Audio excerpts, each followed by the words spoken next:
What's going on, everybody? Welcome to GmiasWorld. What we're going to be looking at right now is my all-time greatest defense ever for Madden 19 Ultimate Team. Now, these players have been here for a while. With the addition of the upgraded version of Alan Page, we have been with these guys for well, I kind of came off crazy, but we have been with these players for a very, very long time. So look, this is what it is, right? Lawrence Taylor, that's just like looking at his regular numbers, but he's really a 97 speed because he has the Legends Chem also.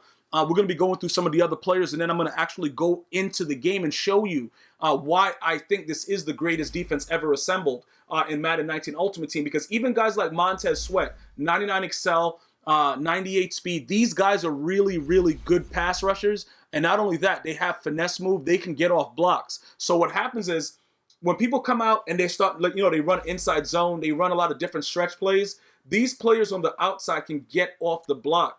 And they're also very, very fast. So when you're building your team, especially for those of you guys that are just joining me, my veterans already know what it is. Because when I come out and I do it, I show you guys during my live streams, twitch.tv/GmiasWorld. Shout out to all of you guys that are members right here on YouTube. We just did a recent stream the other day. You guys rolling very, very heavy. Shout out to all of you guys that are Gold Globes.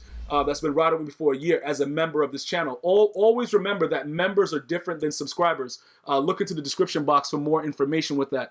But anyway, looking at Julius Peppers, this guy's a dog, bro. Like these players, the players that I've assembled right now, if you put together the same exact team and you know what you're doing, it's going to be very, very hard for people to move the ball on you defensively, because these players are so fast with all these extra attributes. And listen, don't worry about, they keep dropping other players and, new players in these positions. Like, you guys didn't meet the criteria. I think you guys got to 400 likes for the 500 like video for me to rage sell Rod Woodson. So Champ Bailey, dog, like, if you guys really love that Champ Bailey Gates, you guys would have been able to do what you had to do, but you ain't come through. Not only that, Rod Woodson is a dog. Like, dudes are really, really raw. But this is one of the major mistakes that I made this year, right?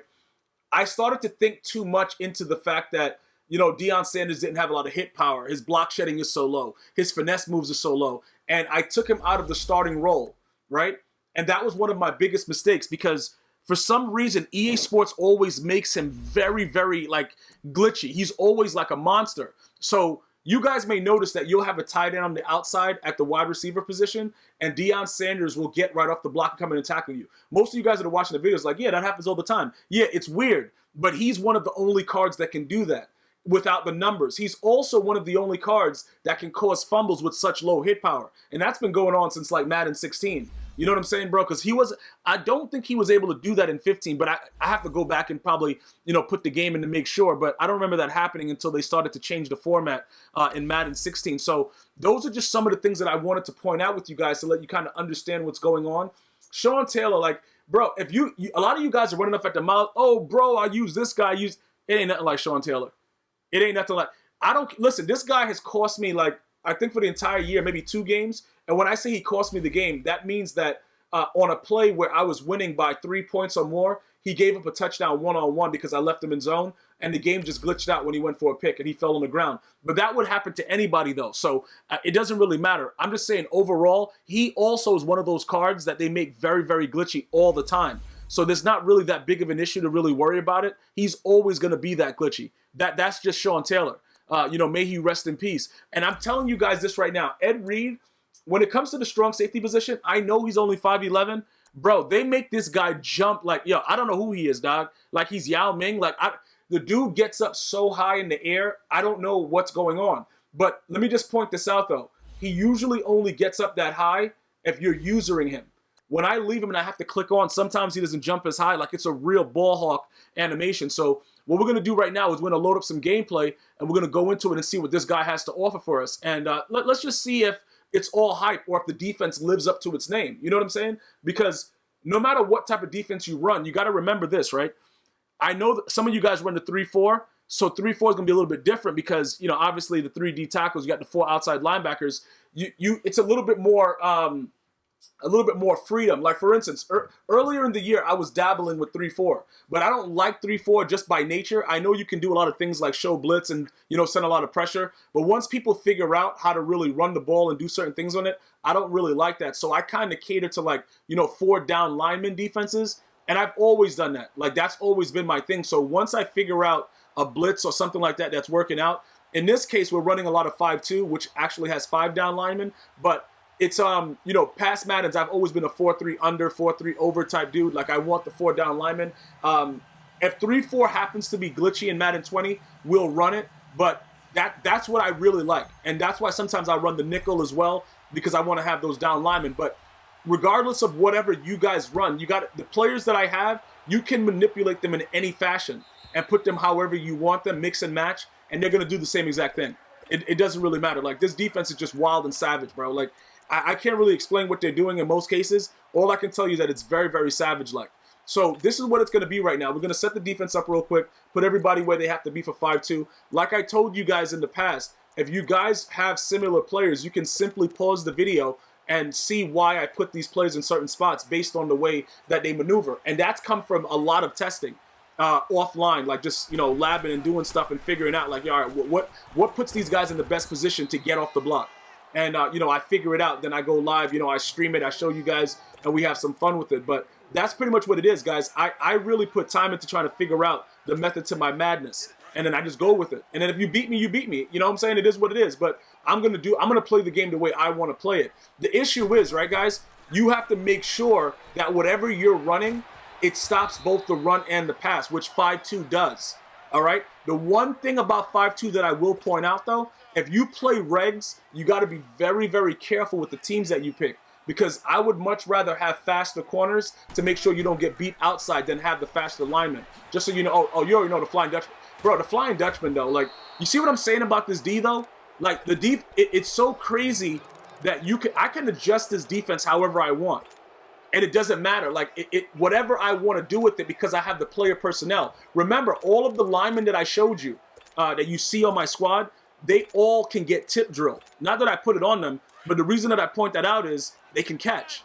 You see what I'm saying? So if you have linemen that can't get tip drill, you have an issue.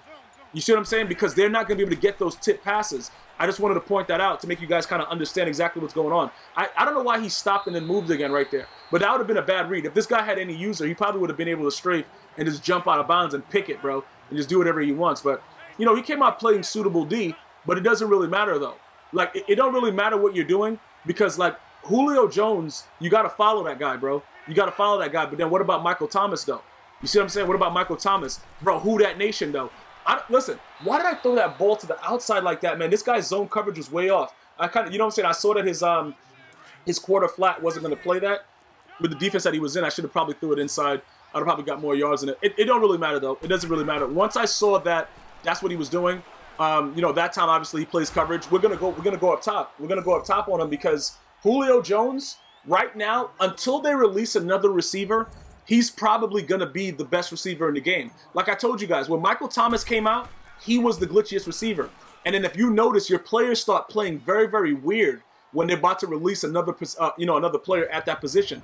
But for the most part, I have noticed that Michael Thomas has been dropping the ball a little bit more, but Julio Jones has been on a tear. You know what I'm saying? Just a straight tear, dog. Like, whatever. You can't really stop him. And he's burning people deep in deep blue zones, which, like I said, I haven't seen that for a while.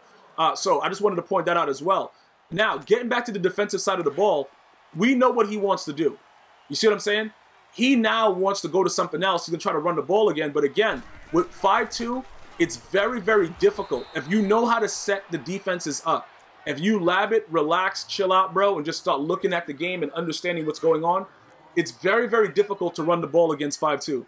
All right? And the players, like I said, this defense, the way it's assembled, dude, just scream. Oh, they took his legs right on out. Okay, playmaker him, dot me. There you go, bro. Yeah, dot me, bro. And do me a favor, you want my mom's cell number too? Like, bro, this guy just playmakered me, dog. Bro, the playmaker is so, like, instant. And I knew he was going to do it, but I didn't time it right. And it just aggravates me when you get it off like that on me. You know what I'm saying? Like, it's just really aggravating. Yeah, right there. Come here. That should have been a fumble, though. Was the ball going forward, though? Who was that, Josh Allen? That dude's a savage animal beast, bro. Bro, that dude is a savage animal beast, though. All right, let's go. All right, we go. Oh, what is this? What are we doing here? All right, so he's coming. Okay, so I'm sending everybody, and now he's coming out in these kind of 5 wide sets. All right, yeah, this guy's a real idiot. Yeah, okay, that really works out for this guy. So once he starts doing stuff like that, pretty much, in my opinion, he forfeited the game. If you play a guy that's blitzing everybody, and you come out in 5 wide, you pretty much just forfeited the game. it doesn't make any sense because you're not. It's just that worse. It's you know what I'm saying? Like you're not. It's not like something's gonna change up and you can be like, all right, I can do this. No, bro, it's gonna get even worse. You know, but he comes. You know, maybe he gets a fast read. Maybe he hits me in the seam. But it depends because my defensive adjustments, I don't keep most of the things that I'm doing. It's not the same zones. Like when you see the engage 8, they're not in that same zone. I'm changing what they do. That's why he was underneath right there. And I just have to take a chance. If you beat it, you beat it. But you guys got to get better with the adjustments. In my opinion, this is the greatest defense assembled in Madden 19. Let me know your thoughts. Until next time, one love.